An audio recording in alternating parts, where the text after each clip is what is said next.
This program airs statewide on California Public Television and is a California's Gold classic. Hi, I'm Huell Hauser, and this is Trinidad Bay, which is one of the most spectacular sights you see when you travel up the northern coast of our state. You know, we're doing a lot of traveling around the state these days, and it seems like just about everywhere we go, we're overwhelmed by its natural beauty. So we've decided to devote an entire program just to this subject. We call it our search for the tallest, the prettiest, and the rockiest. And you're invited to come along on this adventure as we continue our search for California's gold.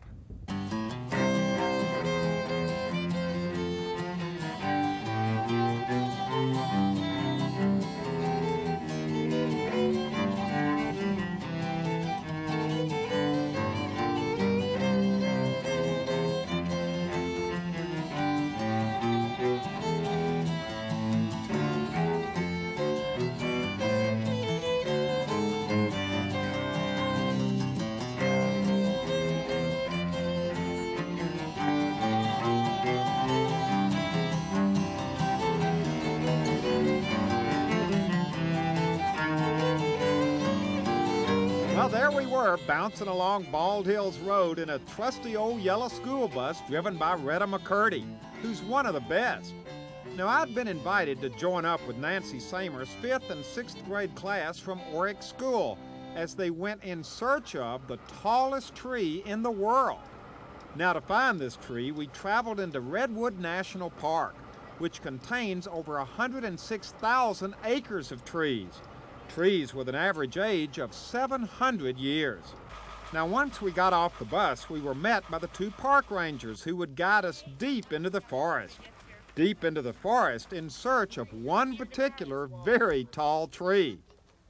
Now, the hike from where we got off the bus to the tall trees grove was exactly 1.5 miles through some of the most magnificent trees I think I've ever seen. The hike made even more interesting by the fact that there was a steady rain the whole time, and by the excitement of the kids as they discovered some of the forest's hidden secrets. Well, what you'll find when you kiss that banana slug is that a certain part of your lips where you touch it will go numb. And the Native Americans used to use the slime from banana slugs as an anesthesia. Oh. They would rub that. Should I do it? Go I'll ahead. try it. I'm just gonna try it. Can I try it? Fell for that story. Can I try it? Any takers?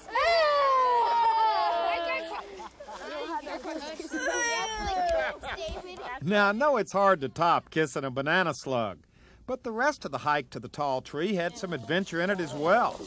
For example, we walked right through a huge tree that had fallen across the trail. Then we stopped long enough to get a little lecture about fungus on trees from Ranger Pierce. Then we walked through a part of the forest that was literally filled with beautiful ferns. Looked at plant and animal life on a fallen tree through little magnifying glasses. Stopped to go to the bathroom and smelled a tree because it smelled like butterscotch, according to Ranger Pierce. I'm not sure what that means or why it smelled like butterscotch, but it did, and it was fun. And then, before we knew it, we were there, at the site of the world's tallest tree. Oh, you're right. That one fell off. See the top. Whoa! Who knows how tall it is? Guesses? You know. What do you think? No, it's right there. 230 feet is too short. 370. Oh, 7.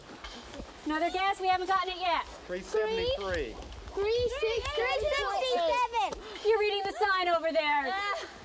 This tallest tree is 367.8 feet tall.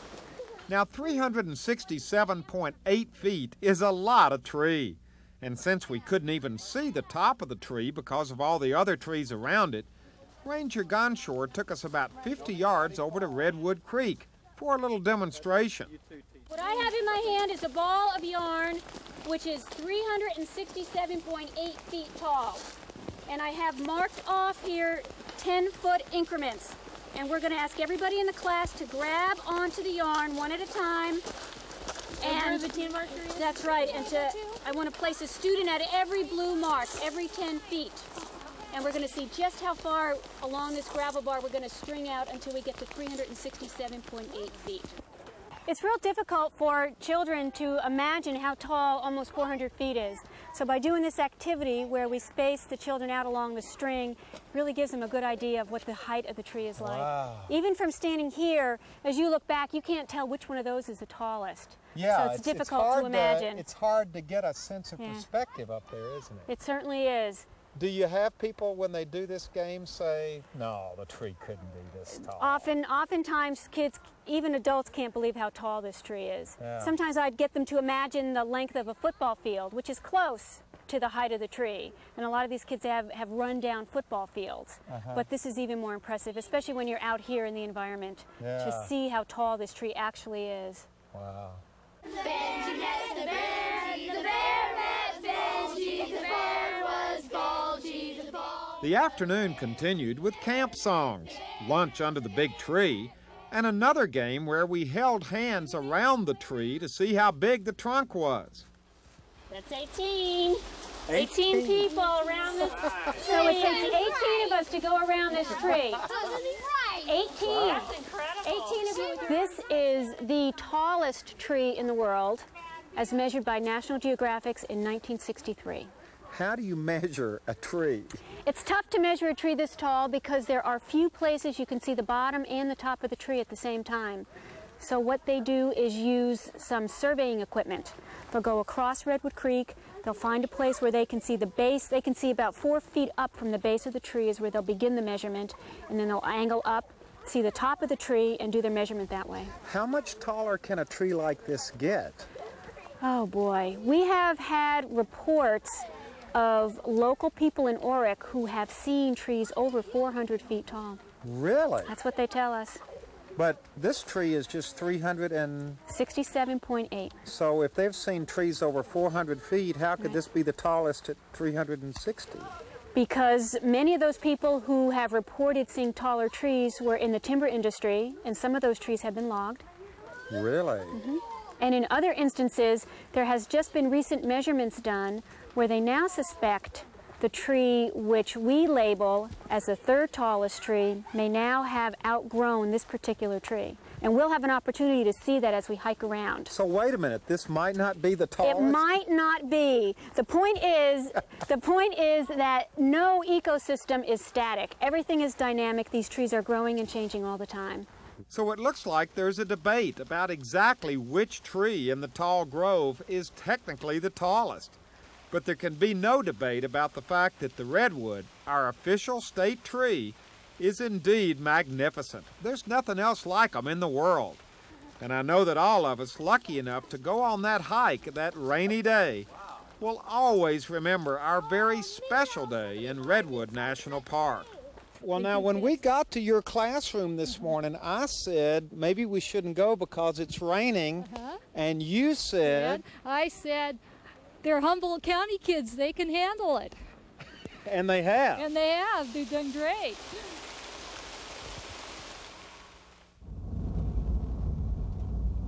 Our next adventure, in search of the prettiest, started out in a Sunday afternoon traffic jam. Cars were bumper to bumper. Everyone headed for the same place. But when we finally reached our destination, it was worth it.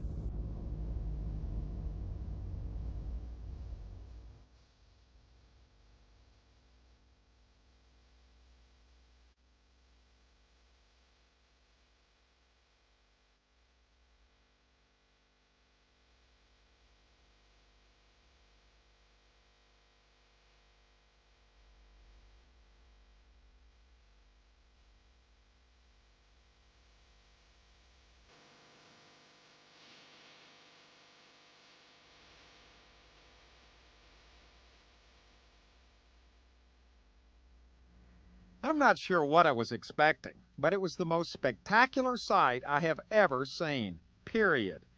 Thousands of acres of brightly colored California poppies, and thousands of people out to soak in their beauty.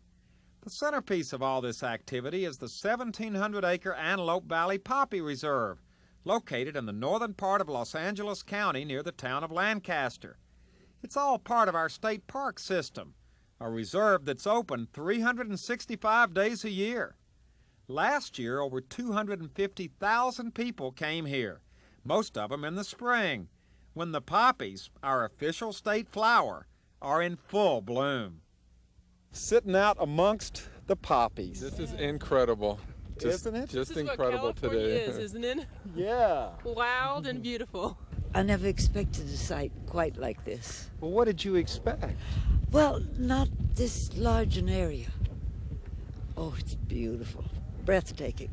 We drove out here from Valencia this morning just to come and enjoy the poppies and see them, and they're beautiful. They're breathtaking. I have some seeds at home, which I'm going home to put them right away on the ground. They're magnificent. Oh, really? So Yeah. you think your yard someday is going to look like this? I hope so. At least one of my planters will have something. Oh, they're just absolutely gorgeous. It's just so vivid. And it's like the mountain is on fire. You just can't get enough. Your eyes just can't get enough of it, really. Now, you come every year. Yeah. Do you ever get tired of this? I never get tired. I make a picnic lunch, and even if nobody wants to come with me, I come by myself. And there are miles and miles of roads, not just here on the Poppy Reserve, but there's miles out there to drive and see and walk. It's absolutely gorgeous. It really is. We love nature, and we love California for its beauty. And so we planned a trip to come up here today. And this is my son's birthday today, so this is how we're celebrating it. We thought he would let him run wild in a field of poppies. Well, what a great way for him to spend his birthday. Oh, it's absolutely gorgeous up here. The color saturation is beautiful. After coming in from the city, we just were amazed at all the wide open spaces, and being so close to home in Los Angeles, it's just nice to know it's here, Yeah. even if you only see it once a year. Now, how do the locals here feel about these poppy fields? I don't know. I think everybody's pretty proud of them, you know. They like to, at least it's something pretty in the desert. You know, a lot of people make fun of the desert and how dry it is, and they come out and see this, and they're all pretty surprised. Yeah. How beautiful it really is. This is just a short time of the year. The desert isn't always this pretty. The desert has a few brief seasons. Here in the high desert, it's the spring and the fall. But the summer's pretty warm, and these hills would be brown. And the winter, I mean, 3 months ago, we had several inches of snow here. Our elevation is close to 3,000 feet. So this really is a miracle of springtime, isn't it? Yes, it is. California springtime. Now, do the real experts, the old hands at this, know which little dirt roads to take to get to the best places? Looks like a lot of people know. Yeah, I thought you were bringing me to a secret place. Look out here. Yeah. And look over there. I mean, it's just, I feel like I ought to be paying an admission price for this show. Continuing our poppy adventure, I hooked up with Milt Stark, one of the local residents who is a well-known writer and wildflower photographer. Milt took me down some of the back roads surrounding the Poppy Reserve to show me firsthand some of his favorite poppy fields. You should have seen it when I was a boy, Huell. You know, this whole area, the foothills up here, were just like a fire, and big expanses of poppies all over. Now, this is great. You know, this is really remarkable, but it's been better. Really? Really. Now, is this a place that's perfect for poppies to grow? Yes. In the 1960s, the state did a 5-year survey, and they concluded that the best place to have a preserve for the California poppy, the state flower, was right here in western part of Antelope Valley. What is the fascination people have with poppies? I think the brilliance of the blossom. I think the brilliance and the expanse of color. Just people's feeling for beauty. And a lot of people don't see this. They don't come out here, but the people that come out here, I get the feeling they have a sense of beauty, which these poppies stimulate. People will ask me, do they sow these with a helicopter? You know, no way. These are wild poppies that have been here for centuries and come back and come back and come back. No, man does not do this. This Nature has done this. Ah. But this is outside of the preserve, and that's the problem. So this is not protected? No, this is not protected. This is private land, and probably in not too distant future will be developed. Houses here, block after block. So the search for our state's prettiest was a success. Fields of bright orange, almost fluorescent California poppies growing wild as far as the eye can see. And what's so wonderful about it is that they're growing in an area that's usually hot and brown and barren most of the year. It's also an area that, except for the 1,700-acre poppy reserve itself, could someday be filled with houses and shopping centers. This could all disappear. But at least for now, the miracle in the high desert continues, as our state's official flower blossoms forth each spring with a beauty that is breathtaking.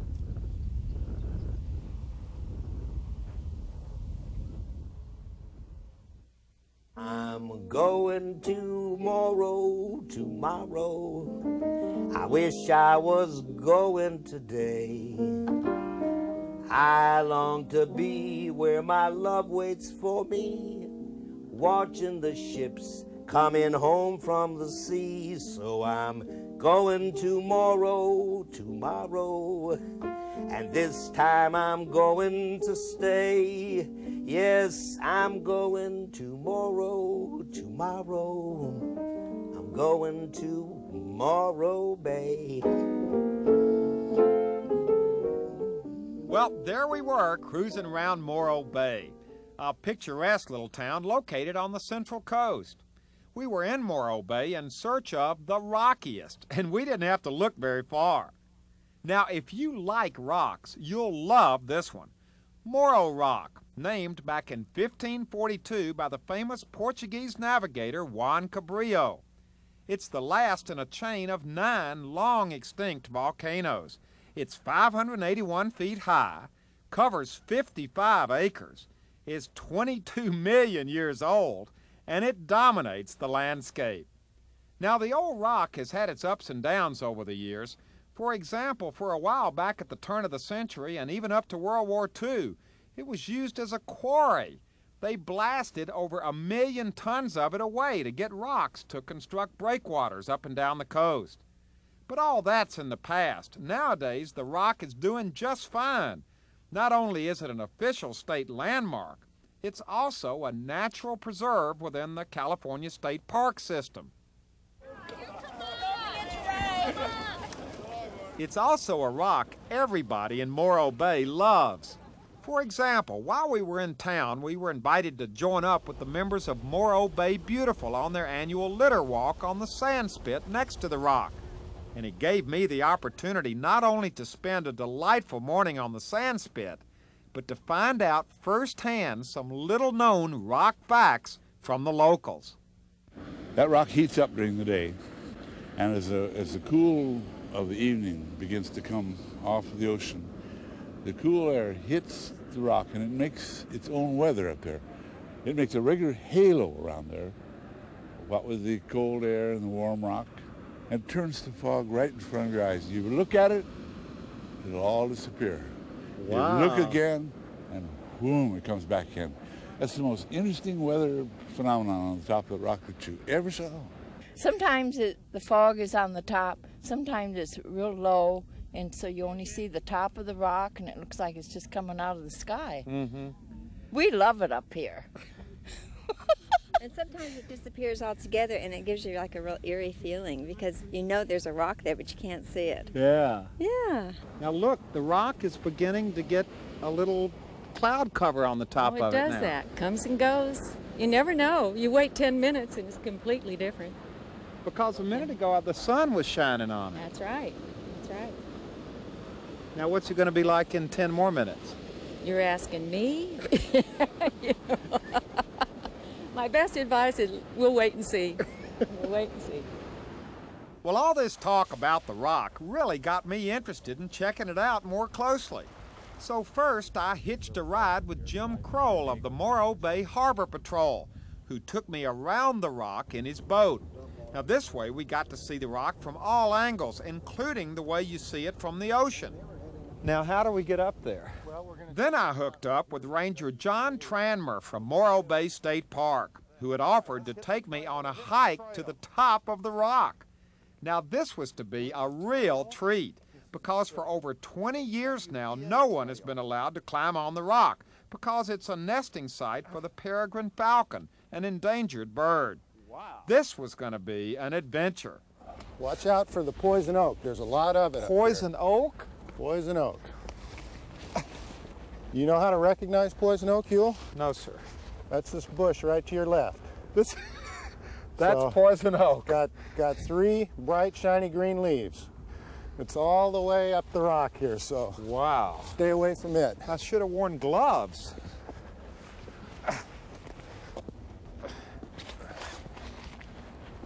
Watch the poison oak on your left right here. Poison oak on the left. On the left.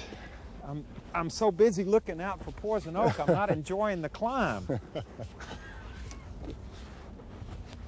Oh, wow. Look at this. Whoa. Wait till you see what we've still got ahead of us. We're going to go up here next. And look at this. Beautiful. They're all along up here, aren't they? Yeah, they sure are. These wildflowers. Yeah, these steps you see here. Oh, these are real steps. Yeah, real steps for our convenience. Now, these were put in here back in the 30s by the WPA. And I guess it's really the only man-made thing you'll find up here on this rock. Now, these are really something, the way they dug them right out of the rock. Aren't they? That's great. Uh-oh, look at this. Yeah, I missed a little graffiti from the class of 61. The class of 61, you should be ashamed of yourselves, putting graffiti on Morro Rock. How high up are we right now? Well, I'd say we're close to 500 feet. I don't think we've got too much farther to go. So we're almost there. Yeah. Now we got some mad, loud seagulls here. Yeah, we sure do. We're getting close to their nest sites now, and so they get pretty disturbed when you get up near their nesting areas. And you know, that's one of the ways we spot people who are illegally climbing the rock, because they practically have a swarm of angry birds around them, and you can see them from a mile away. You can tell right where they are on the rock. We're not going to be attacked, are we? Well, we might get bombed. I think I'd rather be attacked. Me too. I think this is it, Huell. We're at the top. We made it. If our series had a big budget, we'd have some big orchestra music playing now. That would be nice. We've reached the top. This is great. Wow. Too bad we can't see very much. That but breeze is refreshing, though. We are at the top. This is the top of Morro Rock. There's nowhere to go from here. Wow. And we were greeted by 5,000 angry seagulls and all these white rocks. Yes. And you watch where you step, because there's a lot of nests scattered all around the top here. That's why they're so mad, because we're near their eggs. Yeah. Well, it was worth the trip, foggy or not. Now we can start back down. Oh, okay. Maybe we should wait just a few minutes. I've already shed my jacket. You have too. I have too, that's right. You got it. Well, let's look around a little bit and see what's up here. Well, I told you it was an adventure. The day we climbed Morro Rock. And not only did we climb the rock, but I found out firsthand what the locals had been telling me about the weather around the rock. It's fickle, all right, because when we started the hike at the bottom, it was kind of foggy.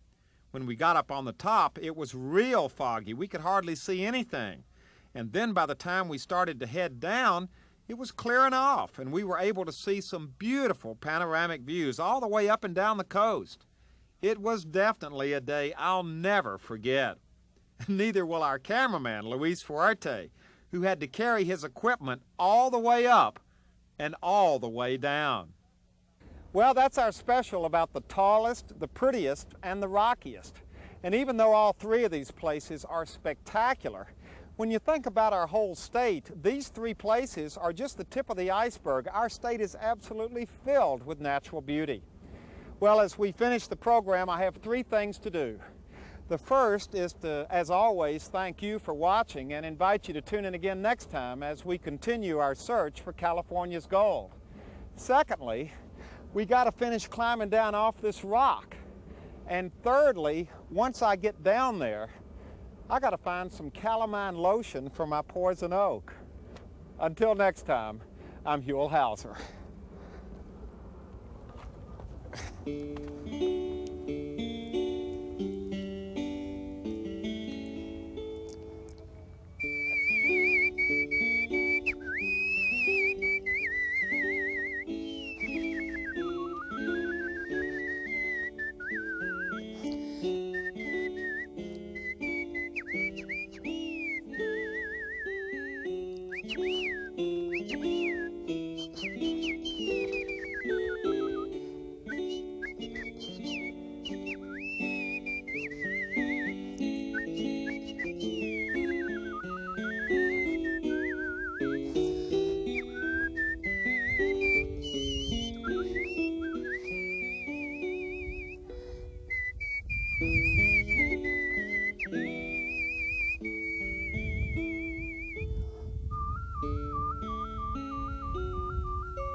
Well, hello everybody, I'm Huell Hauser, and I sure hope you enjoyed this adventure.